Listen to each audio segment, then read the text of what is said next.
Merhabalar arkadaşlar. 3+1 ayrı mutfak dairemiz. Girişte bir tane klasik tuvaletimiz.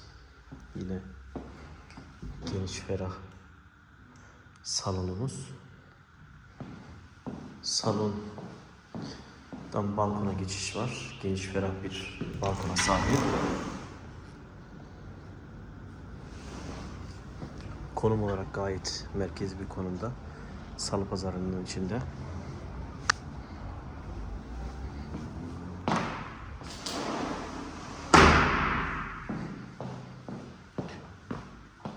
Bir tane odası burada. O da geniş ferah.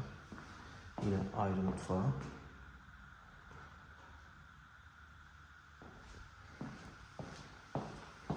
Bir tane odası burada. Diğer odası. Yine banyo tuvaleti.